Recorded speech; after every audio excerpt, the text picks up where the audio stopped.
Hello, hello, hello, Instagram and Facebook family. Welcome to Business Strategies and Tips with Lady L. I am your host, Lady L. And today we're continuing in our realm of our... Oh, Facebook just popped on. Hey, hey, hey, everybody. Welcome, welcome, welcome. Happy Friday. God has blessed and made us through this week. Amen. All right. Welcome to Business Strategies and Tips with Lady L. I am your host, Lady L. And we're continuing in the vein with the tax-exempt organizations, commonly known as 501 organizations, and even more commonly known 501c3 organizations. And we've already gone through the distinctions of some of the major 501. So if you need to wave back at the previous sessions, please visit my YouTube page, Lady Vern, that's LadyVerne, and just listen to your heart's content. Make sure that you like, subscribe, and hit the notification button so anything else that's coming down the road, you won't miss out on it. We were talking about yesterday developing boards and advisory boards. Now, one thing I do want to express in this segment is this is mandatory. You just don't drop people on a board. You just don't drop people on an advisory board and do not give them training. What we're doing today is briefly discussing the necessities of acquiring board training for your board members and your advisory board. Yes, absolutely. To truly be a great nonprofit board member requires having good character, a strong commitment to the cause, the gift of time, talent, treasure, and volunteerism, a willingness to use personal and professional resources to advance the organization's mission. If your board members and your advisory board members do not have that level of commitment, then you need to reconsider them being on your board. These are things that are mandatory. They're things that you have clearly defined, as we have forestated in the other two sessions, and they are coming to the table in your interview process and in your acceptance process with the understanding that this is what you are looking for. Board training is commonly known as governance training because what you're doing is you're mapping out the governance, how your organization is run. And so it is very important to make sure that they are properly trained. Governance training provides a solid foundation on the roles and responsibilities of individual board members and their collective boards. Knowing the difference between operational and governance decisions is critical. It's the central relationship between the executive director, the CEO that has been elected to these positions, and the board chairman is crucial to the success of the organization. In other words, there's a difference between the governing part of the organization and the day-to-day operations. The board should not be all up in the day-to-day operations. That's what you have executive directors and CEOs and CFOs and COOs. That's their side of what needs to be done. They do report, however, to the board chairman. Chain of command is critical. I can't express that enough. You don't want anarchy and everybody all over the place usurping all levels of authority. So that's why when we previously talked about organizational charts, that you map out each one of these levels, making sure that the board knows who reports to them and vice versa, the advisory board who reports to them and vice versa, who your management team that runs your operational part of your organization. It does not matter the size of your organization. If you begin to lay these foundations from the very beginning, then you have something to build on. You don't want to reach back and pull up to try to regroup and set all these things up. These are everything that we've been talking about this entire month is what you do in the very, very beginning of your organization. If you find yourself in the middle of your organization or you've been in it for a while, then these are checks and balances that you need to go back to and make sure that your foundation is strong. If you're having chaotic situations, I can guarantee it. It's because these foundational principles that we've been talking about all month has not been established. But don't fret, don't get upset. Just go back to the drawing board. Like I said, Lady Vern on my YouTube channel, and you can take each one of those days step by step and do your checks and balances wherever you are in your organization or business or ministry. And then do your due diligence to repair any breaches that you may have. These are common mistakes that nonprofit boards make, but I want to convert them into something positive because we know they're mistakes. I just said they are. So I'm going to try to verbiage them where they're more positive so that your mentality stays in a hopeful place. When you keep focus on providing governance, guidance, and strategic direction, that keeps your board intact. It keeps down the chaos and the mayhem that happens, because we've all heard some horror stories of what happens in boards, and I guarantee you it's because they did not go back and stayed focused on all the foundational structure that they put in place. If you find that it's just beyond what you can possibly do, Success Beyond Strategies does workshops and trainings and will be more than honored to come in and help you structure things that need to be done. When you make sure that all of your board members understand the vision and mission, going back to the beginning, it's written down, it's made plain. There's nothing wrong with repeating it at every meeting. I'm a fellow Toastmaster. Matter of fact, I'm the president of the Achieving Excellence Toastmasters Club, and we read our mission statement at every meeting. It's a reminder to those that are there. It's a refresher to those that are coming in.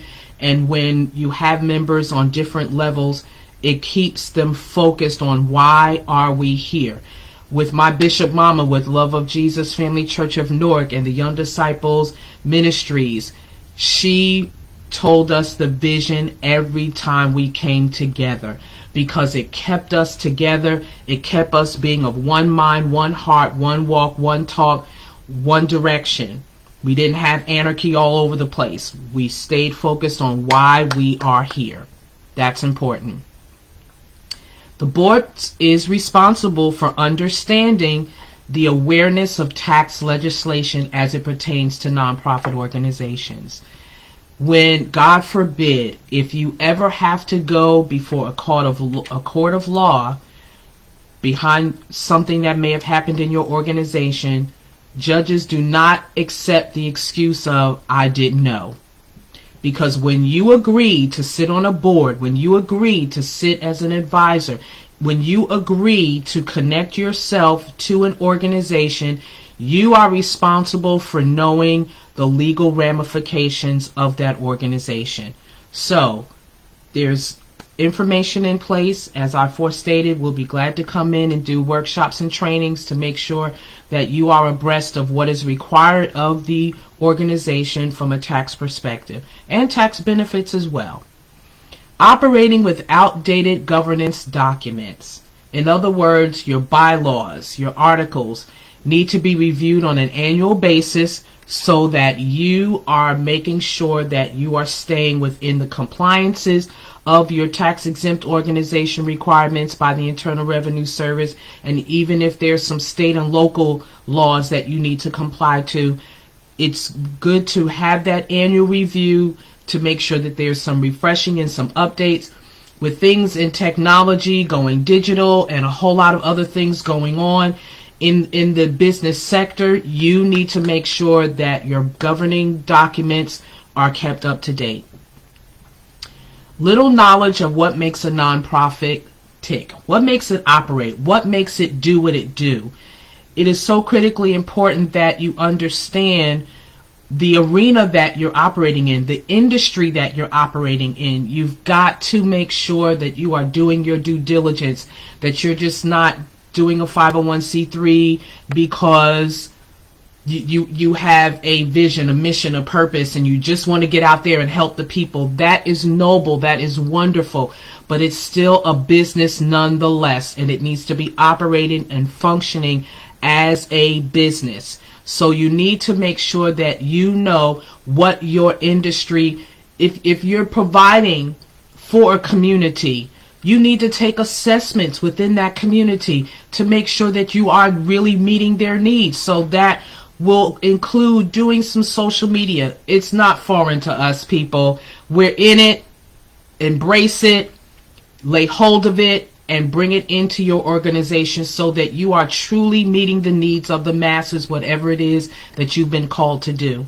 That is so important, because you don't want people to say, well, I never heard of that organization. How long they been around? And you've been around for 10, 20 years and people don't know you in your community. That's a problem. You're not in compliance to your nonprofit status according to the IRS and the state that you're in. So we can help you fix that. Loss of objectivity and accountability. I can't begin to tell you how critical that is. You are accountable to the community you serve. You are legally responsible for the operation of the organization, but the organization, your accountability partners, is the community you serve. So you need to make sure that you are staying within the objectives of the ministry, that you're making sure that you're meeting those objectives, that you're getting feedback from the people that you are serving, that you are being effective in that community. You want people to know your organization's name. If you're having challenges with funding, that's probably why. People don't know what you're doing. They don't know who you're serving. You have to make these things very clear to the communities that you serve. Breaking confidentiality. That's why every board member has to sign a non-disclosure agreement. In other words, what happens in the house stays in the house, gets fixed in the house. And if you need outside consultation, you collectively make a decision to get that done. Nobody needs to know. There's a scripture that says that the left hand does not need to be knowing what the right hand is doing. In other words, what image you have in the public eye, it needs to be positive and constructive. It does not need to be on social media drama that you can turn into another drama program. That's not what this is all about. So you're making sure that you are not breaking your confidentiality agreements and positions that you've placed. You don't want to have an oversight of policies, procedures, such as your conflict of interest policies, your compensation policies, your reimbursement policies, etc. That's why you have an annual review of your governing documents, because you want to make sure that everybody stays on the same page. You need to probably review it every quarter, because if your organization is doing exactly what it's been called to do, then that means it's going to grow, and it may grow exponentially, meaning it may grow really, really fast. You don't want to lose sight of certain things and compromise. Stick to your policies and procedures. Make sure you're complying to your conflict of interest policies, your compensation policies, your reimbursement policies, because when it's time to file those annual taxes, you want to make sure your records are clean. You want to make sure that you don't open the door to an audit. The only time a tax-exempt organization, a 501 organization, is up for an audit is because you're apples and oranges. Instead of apples being apples and oranges being oranges. Make sure your records are clean. Then you won't ever have to worry about an audit, because your figures, all of your documentation makes sense and they connect. And the last thing I'm going to discuss, and this is very critical in this day and time, because there are so many cultural diversities, just multiple levels of diversity. You make sure that you want to be inclusive in diversity. In other words, respect everybody. Serve everybody. At the end of the day, we are all human beings, period. And we need to serve humanity.